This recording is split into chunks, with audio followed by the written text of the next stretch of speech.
రమాదేవి గారు ఈ రోజున అంటే జగన్మోహన్ రెడ్డి గారు ఆయనతో పాటు గెలిచిన 10 మంది అసెంబ్లీకి వెళ్ళి మాకు ప్రతిపక్ష హోదా ఇవ్వండి అని చెప్పి గవర్నర్ ప్రసంగాన్ని కూడా కనీసం అర్థం చేసుకోకుండా ఆయన ఏం చెప్తున్నారో వినకుండా ఆ ప్రతులను చించేయడం కానివ్వండి, లేకపోతే మాకు ప్రతిపక్ష హోదా ఇస్తేనే వస్తామని చెప్పి పట్టుమని 11 నిమిషాలు కూడా అసెంబ్లీలో లేరట. సో ఎలా చూడాలి ఏంటి అసలు ఆయన అంటే కనీస ప్రజా తీర్పును కూడా గౌరవించలేని వ్యక్తి 5 ఏళ్ళు రాష్ట్ర ముఖ్యమంత్రిగా ఎలా వర్క్ చేశారనుకోవాలి ఏంటి అసలు ఇది? లండన్ పిచ్చోడు అంటారు కదండి. జగన్మోహన్ రెడ్డికి మంచి ఆల్రెడీ జనాలందరూ లండన్ పిచ్చోడు అని ఇప్పుడు పెట్టారు కదా, దానికి తగ్గట్టే తను యాక్ట్ చేస్తాడు తప్ప తన దగ్గర నుంచి పెద్దగా ఎక్స్పెక్ట్ చేయడానికి ఏమి ఉండదండి. మరి జనాలు 11 సీట్లు ఇచ్చినా తనకి ఇంకా ప్రతిపక్ష హోదా కావాలి, పర్సంటేజ్ లెక్కనంటూ ఏదో ఒక ఎలివేషన్ చేసుకుంటూ ఎప్పుడు కూడా పబ్లిక్లో అటెన్షన్ కోసం తాపత్రయపడతా ఉంటాడు.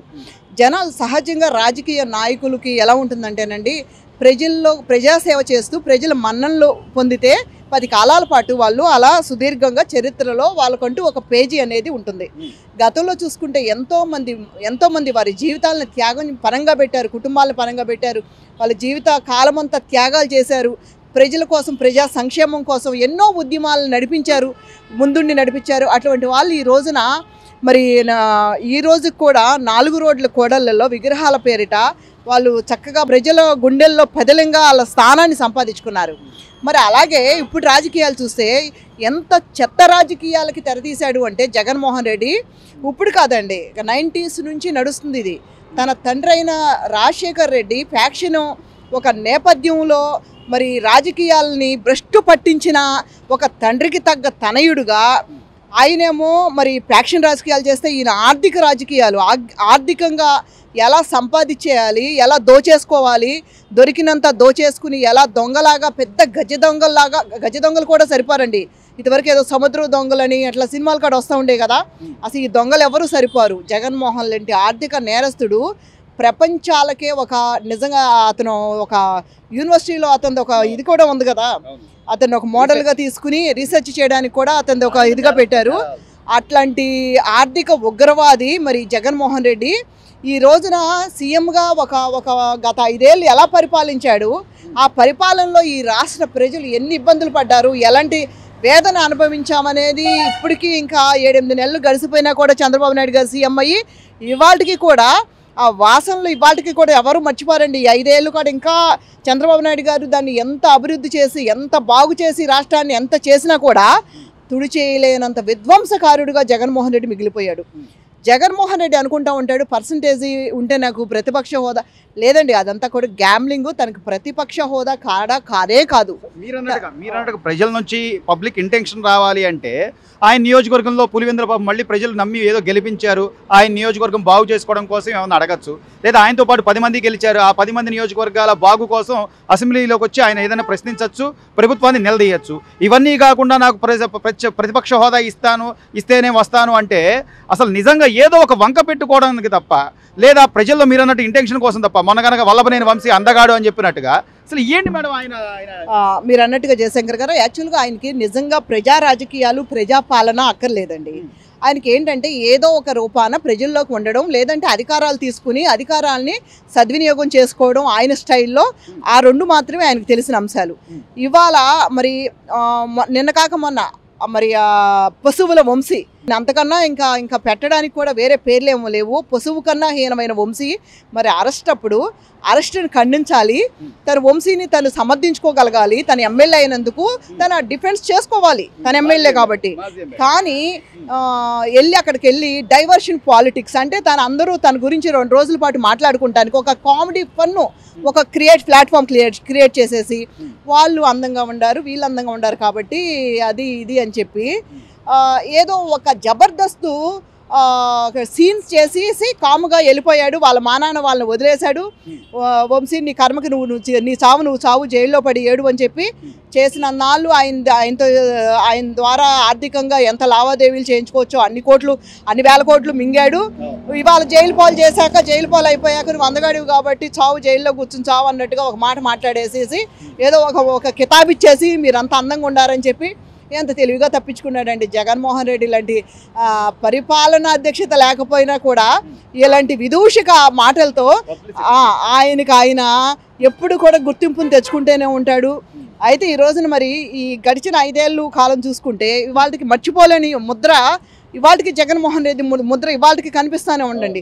ఒక పక్క నుంచి ఈ రాష్ట్ర ప్రభుత్వము 8 నెలల నుంచి ఎక్కడికక్కడ రోడ్లు వేసుకున్నారా, మరి సంక్షేమ పథకాల నుంచి ప్రజలకు చెరువు చేశారా, ఎన్నో రకాలుగా ఆర్థిక ఇబ్బందులు ఉన్నా కూడా ఎక్కడా కూడా ఎంత ఎలితి లేకుండా ప్రజలకి ఎప్పటికప్పుడు జనవరి 1 కన్నా ఒక రోజు ముందే సెలవు వస్తే ఒకవేళ 30వ తారీఖునే మరి పింఛన్లు ఇచ్చిన వైనం చూసాం ఈ రోజున.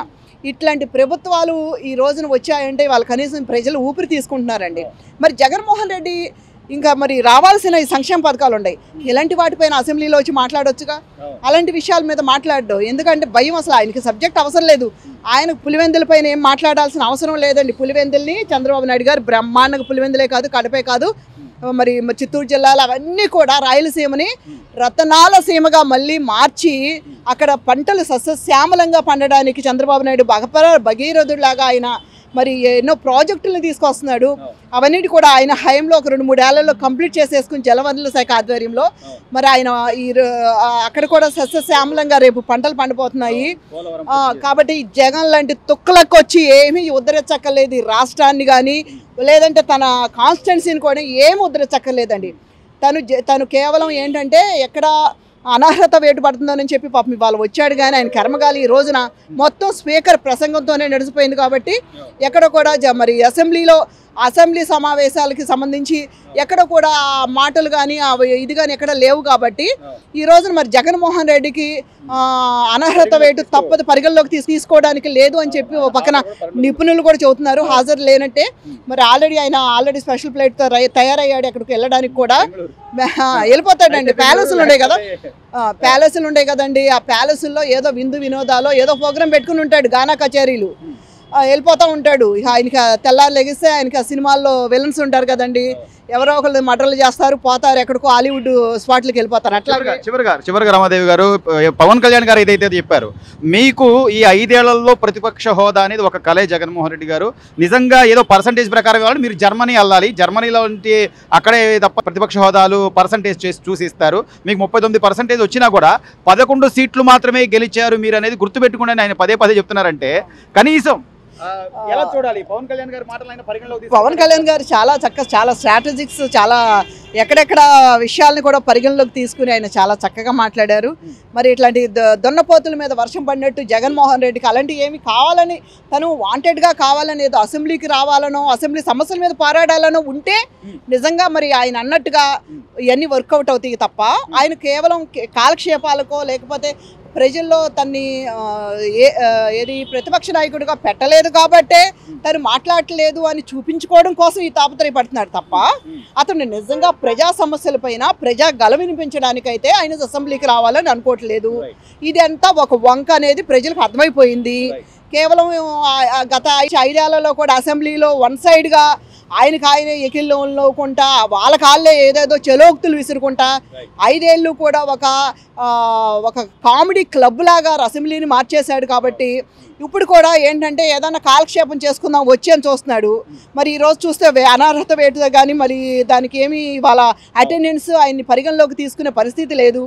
అయితే చూద్దాము మరి రానున్న కాలం రేపు ఆయన ఏమన్నా మరి అసెంబ్లీకి రావాల్సి వస్తుంది, వస్తేనే తను పరిగణలోకి తీసుకున్నట్టుగా తన అసెంబ్లీలో 6 నెలల నుంచి అడుగు పెడతానికి వచ్చినట్టుగా అసెంబ్లీలో అటెండెన్స్ ఉంటుంది. కాబట్టి ఏమైనా అవకాశం ఉంటే వస్తే మళ్ళీ ఇలాంటి జబర్దస్త్ కామెడీలు మనం చూడొచ్చు. లేదు అంటే రోడ్ల పైన చిన్న ఆర్టిస్టులను తీసుకొచ్చో లేకపోతే పెద్ద ముసలి వృద్ధుల్ని తీసుకొచ్చో మంచి హార్ట్ టచింగ్ సీన్స్ ఉంటాయి కదండి, వాళ్ళందరూ జగన్మోహన్ రెడ్డి కోసం ఒకటే తాపత్రయపడిపోతున్నట్టు. పాప అసలు నాకు అమ్మఒడి రావట్లేదు అని చెప్పి ఆ పాపకు బ్యాక్గ్రౌండ్ ఏమో బంగారు షాపులు ఉన్నాయి, ఆ అమ్మాయి ఏమో ఢిల్లీ పబ్లిక్ స్కూల్లో చదువుతుంది, అయినా కూడా ఆ పాప వచ్చి నాకు రావట్లేదు. ఏంటంటే జగన్మోహన్ రెడ్డి ఏమనుకుంటాడంటే సినిమా షూటింగ్ చేసేసాక సినిమా తెర మీదకి వస్తే అదొకటే పరిగణలోకి తీసుకుంటారు ప్రజలు అనుకుంటాడు తప్ప ఈ సినిమా షూటింగ్లు ఇలాంటివన్నీ కూడా మొత్తాన్ని ఇప్పుడు ఈ ప్రజలు ఎలా ఉందంటే సోషల్ మీడియా వచ్చిన తర్వాత ప్రతి చిన్న విషయాన్ని కూడా చాలా లోతుగా పరిశీలిస్తున్నారు, చాలా లోతుగా దాన్ని పరిగణలోకి తీసుకుంటున్నారు. దీని వెనకాల ఏంటి కథ కమిషన్ మొత్తం అన్ని బయటకు లాగుతున్నారు. కాబట్టి ఇలాంటి డ్రామాలు ఆడకపోవడమే జగన్మోహన్ రెడ్డి మంచిది. ఈ 5 ఏళ్లలో కనీసం బుద్ధి జ్ఞానం తెచ్చుకుని ఎమ్మెల్యే అయ్యాడని గుర్తుంచుకుని అసెంబ్లీలో కాస్త ఏదన్నా తన నియోజకవర్గ ప్రజల తరపున ఏదన్నా ఒక 4 ముక్కలు ఏదో వచ్చి రాని సబ్జెక్ట్ ఏదో ఒకటి ఒక 4 ముక్కలు వదులుతూ ఉంటే కాస్త ఏమన్నా ఈ 5 ఏళ్ల పాటు ఈ జబర్దస్త్ షోలు కొన్నాళ్ళు కంటిన్యూ చేసుకోవచ్చు జగన్మోహన్ రెడ్డి. లేదు అంటే మళ్ళీ ఎక్కడ ప్యాలెసుల్లోనో నువ్వు ఇక 365 రోజులు నీ ప్యాలెసుల్లోనే నువ్వు విందు వినోదాలు కాలక్షేపాలు చేసుకుని ఎలక్షన్లకు ముందు పిత్తిన ముత్తైదువులాగా రావడానికి సిద్ధంగా ఉండాలి.